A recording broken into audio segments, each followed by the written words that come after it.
wheel weaves as the wheel wills. Episode 8 of Amazon's Wheel of Time adaptation comes to pass, and I've got to be honest, I had mixed feelings about this episode. I sat on them for a while, I watched it again. Ultimately, I am feeling much better about the direction of the show. I still do have some criticisms, though. There's still a lot of praise, but I'm keeping this video separate from my overall Season 1 video, which is going to be a lot more positive than this one probably is. Now, I understand there's a lot of passion when it comes to the Wheel of Time. There's a lot of people that are upset, a lot of people that are very happy, and then a lot of people that can't stand that others feel differently about the episode than they do. I just want you all to know that if you enjoyed it, I'm very happy and I understand. If you didn't like it, I also respect that opinion. This is a television show on a fictional fantasy series. It's not real life consequences of a difference of opinion. I'm going to try and articulate both my initial reaction to the episode as well as how I feel after sitting on it and rewatching after the holidays. I'm a firm believer in constructive criticism and positive feedback, so I'm going to try and keep everything I have to say as respectful as possible. But I'm also not going to lie about certain things for the sake of not rubbing elbows. There's a lot of series to go, and if I start lying about my feelings now, it's going to be a long, stressful road. I'm sure I'll change my opinion on things as time goes on, and when we see why they made certain decisions that they did in this episode, anything could be subject to change. We don't know what their direction is. We only have what's been offered to us. That being said, let's get right into it. Episode 8 of the Wheel of Time, titled The Eye of the World. The episode starts off with an interpretation of Lews Therin pleading with Latra Pose, I don't know how to pronounce that, I'm sorry, to join him and the other male Aes Sedai in an attempt to steal the Dark One in his prison. There are obviously split in this decision, as there is a heavy friction between the pair that's being portrayed on screen. Now, I want to start off by complimenting their interpretation of the architecture of the Age of Legends. The shot when the scene pans out after they're done talking is stunning. I think, what do they call the Jokars? Are on the ground, and then the flight thing, the actual like airplanes, I don't know what the actual names are. Anyways, it was really cool. I wasn't a huge fan of how they made Lews Therin seem like he was just performing this kind of Sunday stroll with their conversation. It didn't seem like it was an act of desperation, which is kind of what leads him to make those decisions in the series. And then they throw that baby in there as kind of a justification for his thought process, maybe. Maybe he's supposed to be thinking he needs to make the world safer for his child, and that's what we're supposed to be interpreting. Maybe we'll get more information on this in the future as to why he was so desperate, or why they made these changes. But I still think this motivation is overall a little bit weaker than the source material. But then again, that is just what I am interpreting on screen. I can't think of why they would throw that baby in there otherwise. I was also initially upset that they chose this scene instead of something like the creation of Dragon Mount, tainting siding, or sealing the Dark One away. But after thinking about it, I'd imagine we're slowly going to be introduced to the rest of the Lews Therin storyline as time goes on. So I'm sure we'll get those scenes in the future of the show. It's not like they're just going to not do those. So I think we will see those. This is just what we got so far. I think, was it Lost, the show, where they would show flashbacks, but you'd only get bits and pieces as time goes on? So I imagine we'll have a lot of that filled in throughout the course of the series, because there are things about that we're not supposed to know until later in time. So I think that might actually be a good creative choice. So we'll see where they go with that. I'm sure we'll get more of this storyline as Rand becomes more in tune with being the Dragon Reborn, so don't throw the towel in on the Age of Legends timeline quite yet. I enjoyed the visuals of this scene quite a bit. The narrative was a kind of 50-50 for me. Hopefully going forward, they continue to build on it. Our power duo is on their way to the Eye of the World through the Blight. I covered this in my last video, that the Blight isn't really what I thought it was going to look like, or I had as my headcanon. I wish it would have been made more dangerous, with some critters maybe attacking them, to really drive home how spooky, dark, and scary and threatening it is. Maybe as future seasons come, we'll see more of the Blight. Or maybe they could have had some just stuff off in the distance, more noises and stuff. But like I said, maybe we'll get that in the future. We get a sneak peek at the Seven Towers of Malkier. which we got some background on in episode 7. These have unfortunately been taken by the Blight. We're informed that the Blight has been advancing heavily recently, which is just another sign of the Dark One's touch having an increased effect on the world. Another thing from this scene is that Moiraine looks ragged, and for good reason. I saw people complaining about how messed up her hair was and stuff like that, which seems kind of silly because Rain came to her in the middle of the night, and they busted ass the day before to get to Faldara. And then they pretty much left on a moment's notice. She doesn't exactly have time to stop and comb her hair. So to me, those complaints seemed kind of silly. Moiraine gave Rand this Angreal, which was this little statue. I'm guessing it's supposed to be the Fat Man Angreal that we see in the books. For those of you that didn't quite get it, the Angreal and Sa Angreal are objects of power that allow the channeler to channel more of the power than they would be able to normally safely. Usually they're either only for men or only for women, as the power is required to make them. Moiraine gives Rand one that is supposed to increase his power by like 100-fold. The power scaling on this seems a little interesting. I'm not sure how it'll pan out through the series with this object being at their disposal. It seems a little OP to me. I'm wondering if it will completely replace future objects or if they'll still be there for us in the future. This also set up some power balancing and pacing issues that I can't really talk about without spoilers. So I think we can all conclude that I'm just curious to see how that plays out with Rand's abilities, Sa Angreal, and just how they'll all work with each other and still make events of the story have stakes. Moving on through, Moiraine gives it to Rand and pretty much tells him he'll know what to do when it's time. That great advice, hell yeah, but honestly not too far off from the books. It was all just kind of a we'll figure it out when we get there because the pattern's going to demand it kind of thing. They do give an arbitrary timeline to the Dark One's prison sentence of 3,000 years, which was, I don't remember that being a thing.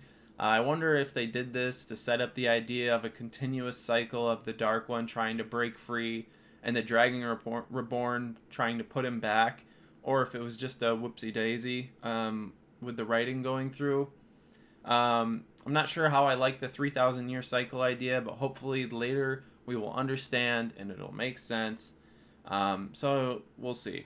Rand also asked Moiraine if she thought it was going to be Aguain that was the Dragon Reborn. I'm still not sold on her thinking it was Aguain.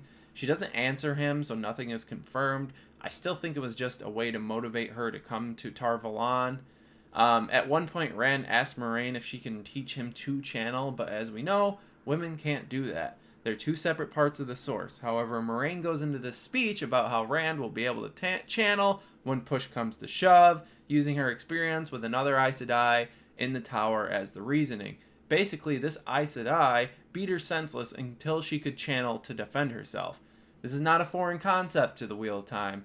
Although this is an extreme, the White Tower often gives out unusual punishments and motivations, or uses harsh teaching methods to push their sisters to the limits. I'm wondering if this is a little foreshadowing for an introduction to a new sister that book readers met in Camelin in Book 1, or maybe it could be Leandrin, flashback to their relationship. I'm leaning towards the first choice as it would be fitting to her character.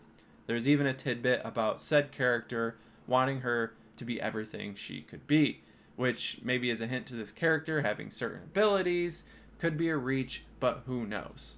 I can't explain any of that at all, because spoilers.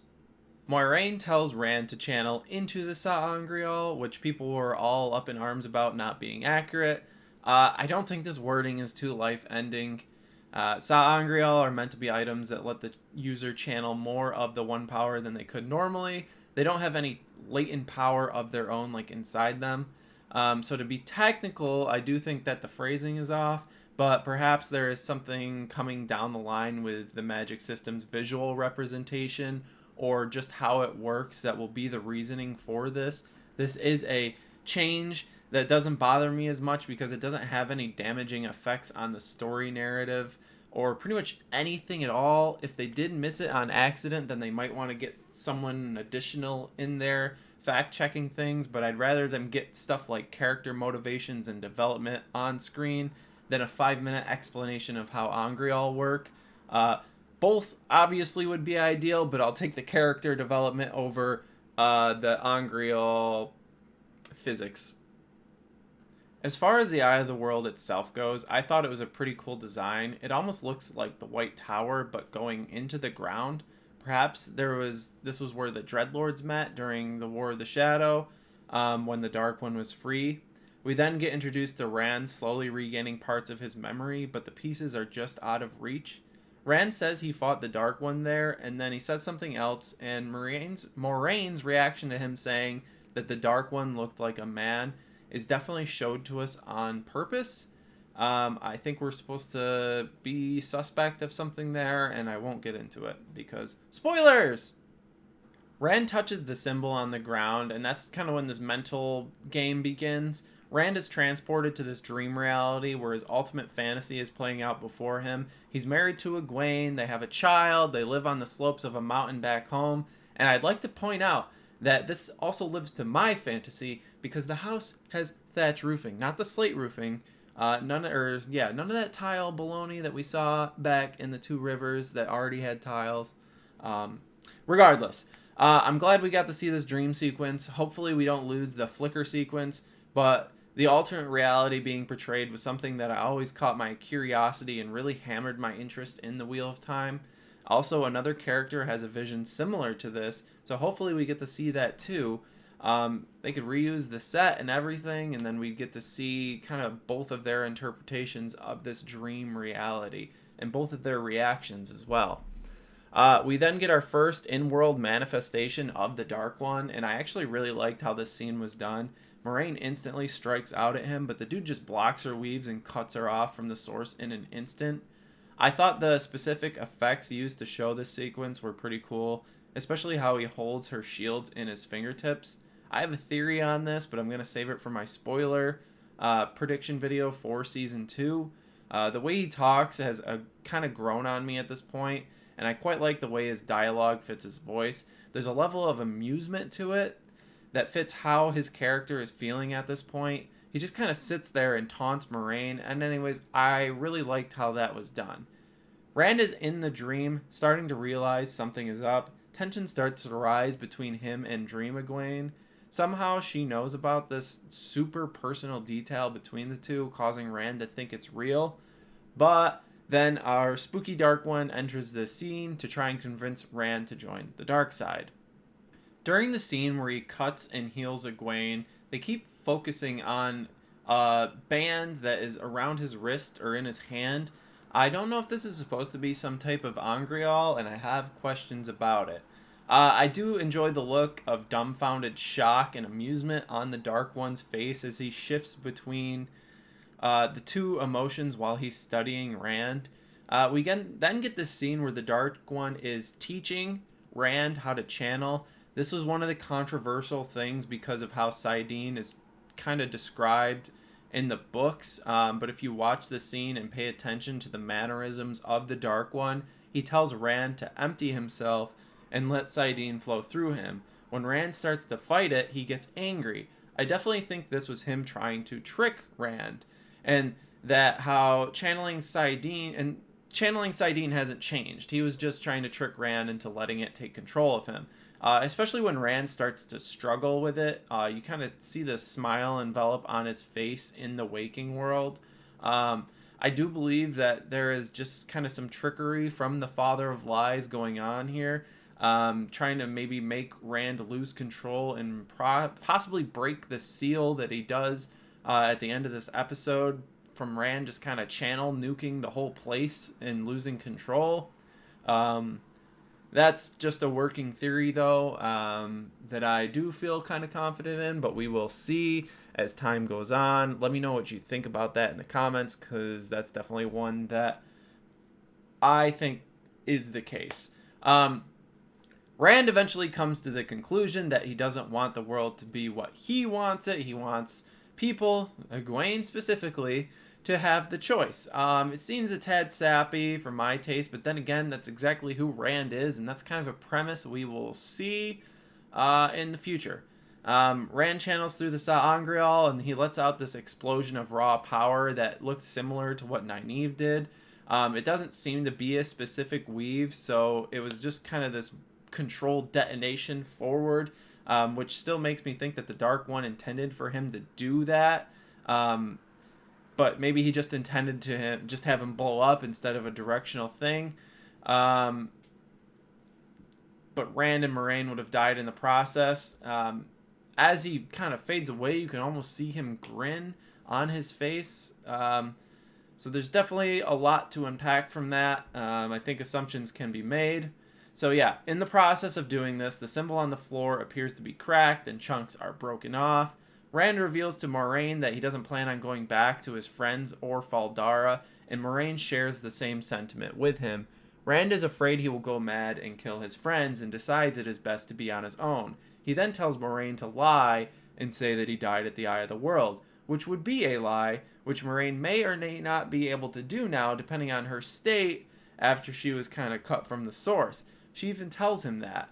So Rand walks off into the distance without telling anyone his plan. I've got guesses, but those are going to be for another video. Lan catches up to Moiraine as she's inspecting the broken floor, and she does what Rand asked her to. She holds back the truth of his fate. He is gone, just a different gone than what Lan interprets from her. He asks her to unmask the bond, and it's revealed that she can't touch the source. I'm not sure if she's stilled or shielded at this point, but either way, she's obviously distraught, which is a side effect of stilling, so it does put a strong case towards that. So maybe she was. I'm not sold on it, though. That's for a spoiler video for our predictions, though. So then we're getting introduced to this other thing. I'm going to pronounce it wrong, but it's Quendelar, Heartstone is what Lan calls it, which is much easier to pronounce, is introduced to us, which is the hardest material in the Wheel of Time universe. The symbol on the floor was made out of it. When Rand unleashes his attack on the Dark One, he breaks the floor, which should be impossible, I believe, no matter what level of power you are. This leads Moiraine to suspect that something is up, and that the battle is not over. So, moving on to Perrin and Aguain. It looks like this love triangle may be here to stay, or it seems like it might be being built as a lopsided friendship where Perrin is more interested in Aguain, but she still loves Rand. I hope to God they don't use this as a way to create friction between Rand and Perrin down the line, because I've never been a fan of the whole best friends compete for the same girl and now they have a problem with each other. It tends to get leaned on like a crutch once it's used. Hopefully this is something that goes back to being more of a platonic state, but I guess we'll have to wait and see. As far as Perrin himself goes, there really wasn't a whole lot from this episode that I don't cover in later parts of the conversation, but there is this one point where we get this outburst from Perrin about the Way of the Leaf being bullshit and whatnot, but we've maybe had 2 or 3 lines of dialogue where he even discusses it so far in the show, so it felt pretty out of place to me. Aguain as well, I cover a lot of her stuff in more parts of this video, but there's this scene where she and Nynaeve are listening to the wind, and then we see that maybe she has more control on her abilities than her old wisdom, as well as the introduction of the possible coming danger. I kind of like this added touch of the wind being tainted by these screams. It adds a horror effect to the idea of the Dark One's touch affecting the world. I would say this is a case of one of those added things that is a good translation from a book to digital media.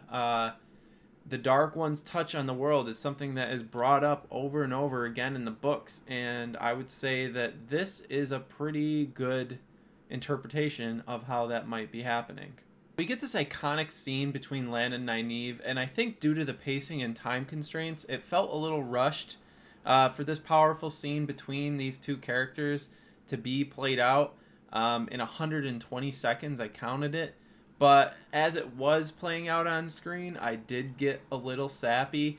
Now, this critique is probably a little unwarranted, because if they were to give every big moment a 5-minute time block, they would have to cut even more out because they would run out of screen time. Nevertheless, it did feel a little rushed to me just watching it the first time through and the second time through. There was a lot of hooting and hollering about Moiraine's tell on social media. I definitely thought it was a little silly when she just kind of says that that's how she tracked Moiraine in the show. But I did see some absolute legend come out with this theory that the silk on Moiraine's dress polishes plant leaves in a very faint way. And I've officially gone with this as my reasoning for how Nynaeve, the kind of plant expert, is able to track her. I thought maybe it had to do with the power, but then Lan wouldn't be able to follow it. So it has to be something physical. So shout out to that plant theory. I hope we get that explained someday. Otherwise, it will still remain silly to me. But we will see as time goes on. And now Nynaeve herself, as much as that balcony scene where her and Egwene are listening to the wind, Nynaeve expresses that she can no longer listen to the wind since the first time that she channeled that big explosion. I believe this is implying that the existence of her block, which is something she struggles with throughout the series. So because of that block, she can no longer listen to the wind because that was kind of her channeling subconsciously, but now she knows about it, and therefore she cannot do it. Padan Fain remains one of the highlights of any episode he is featured in to me. He's accompanied by 2 Fades, which is highly unusual for a dark friend. Usually the pecking order is the other way around. They bamboozle some guards and enter the guarded palace area. After Fain and the Fades kill the guards around the Horn, we get an explanation of his motives and what he's been all about. He shits on the 2 rivers, so I hate him even more, and then he explains that the 5 of them are ta'veren.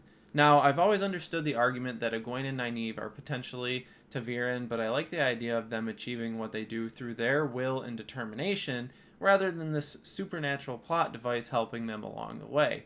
It's not necessarily a narrative changer because it doesn't really change what they can and can't do in the story, so I'm not going to lose any sleep over it, but it does seem to be a bit of a disservice to the characters, but overall, no real complications down the line.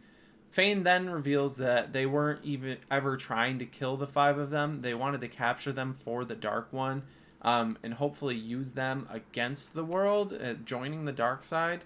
Then the real kicker comes out when he said that there needs to be kind of balance and that some of them will turn to the shadow. And then it cuts to this scene of Matt and Tar Valon, and he is looking really rough.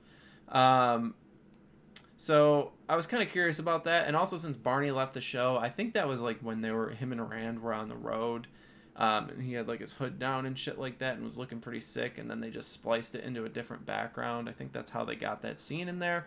But anyways, the ending narrative he delivers continues with some more insight into the future story path, essentially revealing that the Dark One isn't defeated, and all of them will have important parts to play in the days to come. It's not just Rand that's going to be important to this storyline as the Dragon Reborn.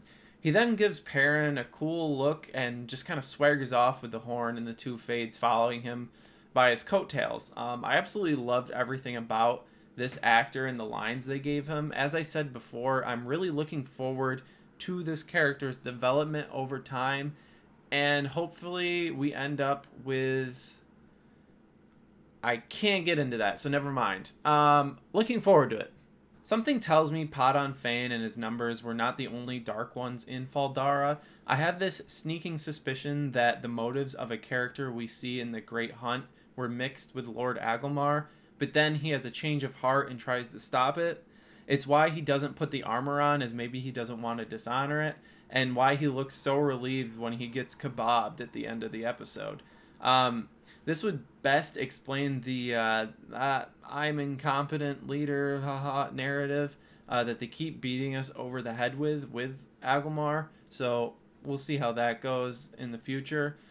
This added with him saying that they are going to do their best to slow the Trolloc army to get word to the rest of the world after admitting to being wrong about not asking for help really lead me to believe that he had some type of change of heart. If my predictions for the end of Season 2 being a combination for the endings of Books 2 and 3, then it almost seems fitting that a certain character's redemption arc would be mixed with Agelmar's here, because we wouldn't see it at the end of book 2. One minor thing I want to critique is that it seems like the Trolloc Horde's noises are samples from like a human stadium crowd rather than a bunch of creatures violently screaming in a different language. Hopefully that's something we can fix going forward. Then we get this cavalry charge scene which looked cool but ultimately led to nothing. I read somewhere that this all got screwed up by limitations of the number of people that could be on set due to COVID restrictions. If that's the case, then I understand why they had to make some of the decisions they did, but it's still going to be weighed into my ultimate feelings for the episode. It looks especially rough when they pan upward above the wall and you can see the CGI mob of troops running, and then there's horses kind of running into the stable. That looked a little rough. The Trollocs looked rough in this episode too. I'm hoping this has to do with the casting issues and the number of people allowed on set, and that they will be able to move more back to practical effects in Season 2. I will say the Faldaran soldiers have great costume design. This is one of the things that remain true throughout the season, is that the costume design for this whole show is amazing. The Trollocs break through the arrow holes because apparently we just stand and wait to get skewered with while we have a crossbow in our hands these days. And ultimately they break through the wall and pour through Tarwin's Gap towards Faldara. But luckily, there are people waiting. Lady Amalisa calls for any women in the city who can channel to join her, so the result is her, Aguain, Nynaeve, and 2 other women going down to this open plain to fend off the horde of Trollocs if they get through. They link together with Amalisa leading the circle, and you can clearly see that as she is overwhelmed by the power coming from Nynaeve. You can even see the power strand from her is far brighter than the rest of the women and even Egwene's. Unfortunately, she starts to draw too much from the circle, and kills 2 of the women and herself and almost Nynaeve. There's a lot of controversy around this and the working of a circle. This is again one of those things where it's a change that won't likely have narrative issues going along. The only thing from this part that may lead to future questions is the level of healing Nynaeve required. I don't think she was dead, but at this point Egwene is barely trained for her to heal any injury, let alone how severely injured Nynaeve was. That was a little interesting to me. I don't know how I felt about it. I will say that making it so a display of this much power is essentially a suicide mission might help with the power scaling issues we'll see in future episodes. This is a big concern of mine, and I think linking 5 sisters together to mow down this entire army, it should have drastic consequences, and it should be possible death, because otherwise they can just do this again and again and again, and it takes some of the stakes out of the future. But then again, we have to take into account that one of them was Nynaeve and the other one was Egwene. This level of power might not be achievable by a link of 5 regular sisters. Since Amalisa was leading the circle, their skill and the power wasn't necessarily as important as their overall strength. Like I said, I'm interested to see how this pays off in the future. And then obviously one of the big things for the show watchers, this feat of the army being kind of destroyed is done by Rand in the books in a different fashion. While he's fighting the Dark One, he somehow teleports to the battlefield and channels a bunch of power to help save the Faldaran forces as they're fighting the Trollocs at Tarwin's Gap. A lot of people are upset that they changed this. I was honestly a little puckered about it, mostly because it seems like Rand remains relatively bland throughout the season, and this is like the one cool thing that he could do. So to lose that was unfortunate. His fight with the Dark One is interesting, but that's about the only way I would describe it. Is just interesting, but we're talking about the Circle of Women here, so back to that. With all the Trollocs dead, Amalisa is unable to release control of the circle and is burning out the women within it. Egwene and Nynaeve are helpless to do anything, which may be a shift from the books. However, what this could do is lead to a general distrust of joining circles in the future, making it less likely to have something like this ever happen again, helping with our power scaling issues. Although this may lead to some type of animosity towards Tower rejects, and women of lower strength. That's for a spoiler video in the future, but it's going to be interesting if this plays a mental effect on how Egwene and Nynaeve see the way the Tower treats women, because maybe this wouldn't have happened if Amalisa was trained better. There's then this super touching moment when Nynaeve starts to heal Egwene while they're being burned up, which I didn't think was possible if you were linked. But because of this sacrifice, Egwene survives the incident as Amalisa burns herself out and dies, ending the circle. Unfortunately, Nynaeve is very injured. I don't think she was dead, because that would be a colossal disservice to the framework of the Wheel of Time. You can't heal death. So I don't think she was dead. I don't think they would do that. I don't like the idea of using all these fake out deaths to build tension. It just seems like a cop-out to me. I've never been a fan of it in any TV shows. A lot of times it looks out of place, and I think they did it a little too much here. But regardless, super touching moment. You can see them both kind of burning up, and Nynaeve is basically like healing Egwene to save her, and then at her own expense. Very Nynaeve thing to do, and very touching.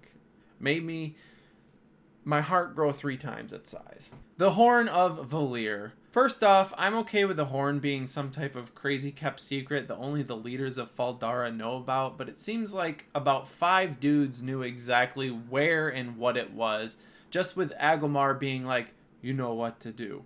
I honestly was thinking that they would find it in the dungeons of Faldara originally, because I thought the Eye of the World would just be cut from the show. But for it to be a well-known thing is a little unique. It would be one thing for it to be a secret that each ruler passes down to the next, because at that point, 1 or 2 living people would know about it. Expanding the circle beyond that only increases the possibility of more people knowing about it. But that, I don't know, I just thought that was kind of silly that they all knew about it. Anyways, when they do uncover the horn, they say that they aren't going to use it, though, and that it's for the dragon. I'm not sure if I'm supposed to believe that they know about Rand being the dragon reborn at this point, or if they're just getting it out of the fortress before it falls. I assume because Agomar thought the city would fall, the intentions were for them to bring the horn somewhere and wait for the dragon reborn to appear and proclaim themselves. So Perrin and Loial join in on this scene. It seemed a little weird. It seemed that they were just kind of written into it after the fact. Maybe we'll find out if this was due to losing Matt and they needed somewhere to be, something to do. I don't know. Anyways, Perrin gets baited off by Fane, and then Uno and the other guy hear this screeching noise, and they kind of leave the horn on the table there. So that's pretty lit.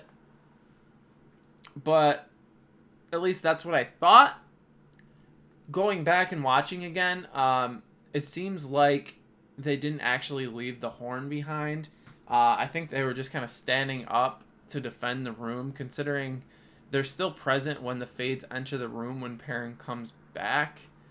So that whole, they just leave the Horn of Valeer and go run off, I don't actually think that narrative is true. I think it should have been spliced together better, differently, but I basically think they set it down to pick up their swords and defend themselves within that room. They don't run away. Regardless, moving on. Oh yeah, so the Fades kill the men, and Padon Fane knives Loial in the chest with the ruby-hilted dagger. So we have one of 2 things from this scene. Either the dagger doesn't have the powers that it does in the books, or Loial is dead.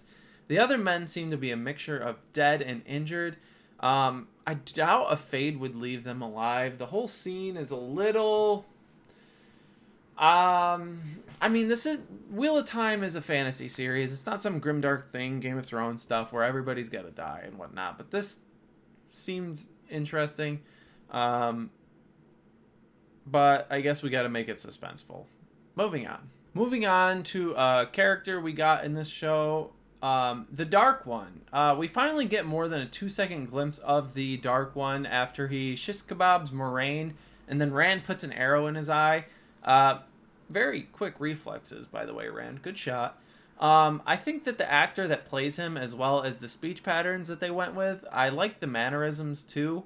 It seems to fit at least a version of the character that could exist. It might not be exactly what I thought of originally, but I think about the history and motivations of the character, and I'm on board with it.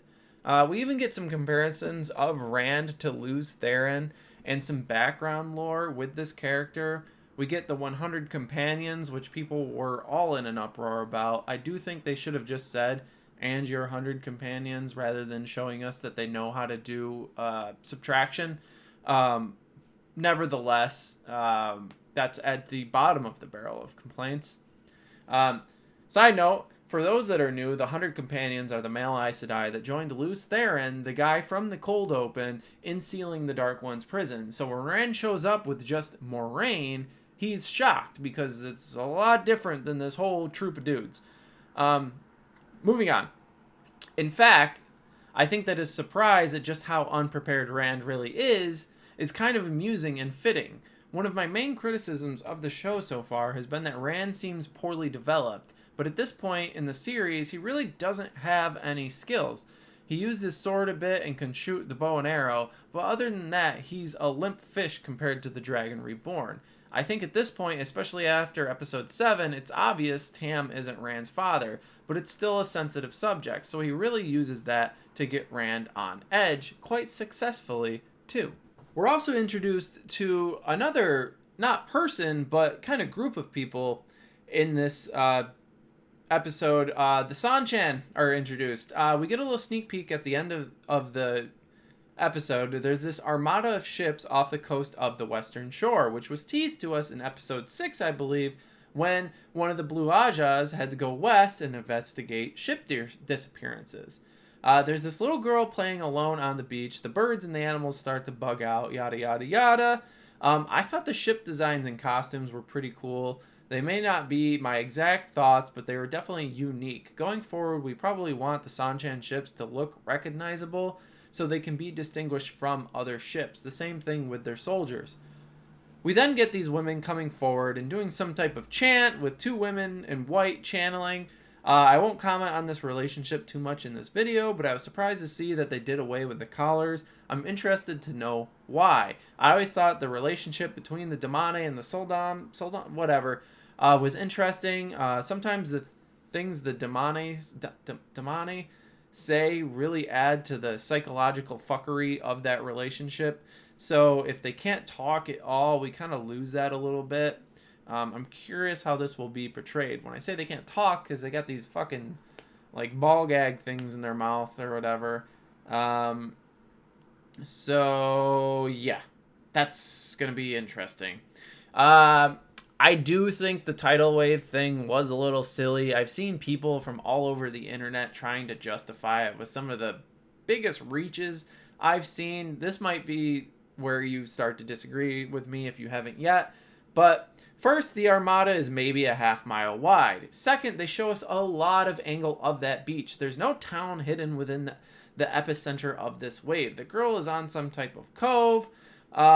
And the wave is definitely not tall enough to crest those mountains. It's about twice the height of a rock that's shown on those beach, which that rock is about half the height of the mountains behind it. So I don't get how it's going to go up and over. Fourth, based on the location of the ships and the volume of water they are moving, it's not going to go up and over that cliff. It was done for dramatic effect to introduce some new bad guys. I like the costumes and the ship designs, but maybe it could have been done differently. I don't know. Maybe there will be a hidden town that they retcon in later to justify it. It still doesn't make much sense to me. They could have had ships chasing down and taking a sea folk ship and then show the Windfinder being leashed or having that mouth plug looked in. And it really would have had some dramatic effect, but nonetheless, I'm sure they will have a much better introduction in Season 2 when we learn more about these people. Rant over. So, there it is, my thoughts and feelings on Episode 8 of Season 1 of The Wheel of Time. I'm glad I waited to write this, as there was a lot I was initially very frustrated with. Some of it took a while for me to understand, some I'm confused on, some I still have frustrations on.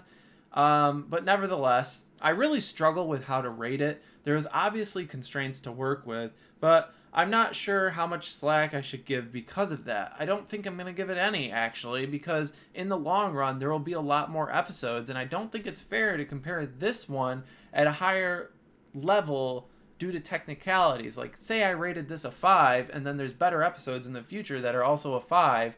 I don't think that's fair. I enjoyed the costume designs, the set designs, the Eye of the World location. I really liked the Dark One's actor. Parts of the mental battle with Rand were really cool. I thought the concept of what the Eye of the World was good, with that kind of seal and the breaking.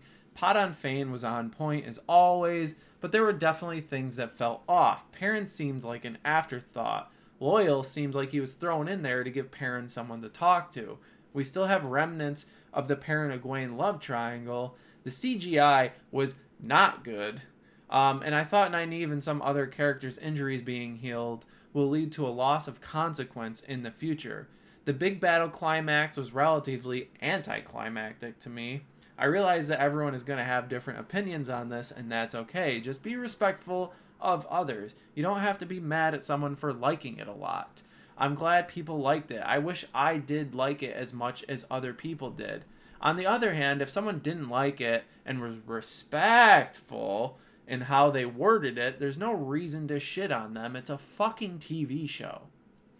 That being said, as far as official rating, I'm stuck between a 3 and a 4, to be honest with you. A 5 would be a good episode, which I am on the fence about. And then taking away a bit for the characters seeming like afterthoughts, poorly finished CGI, and some questionable actions throughout the show, I honestly don't know which one I want to go with.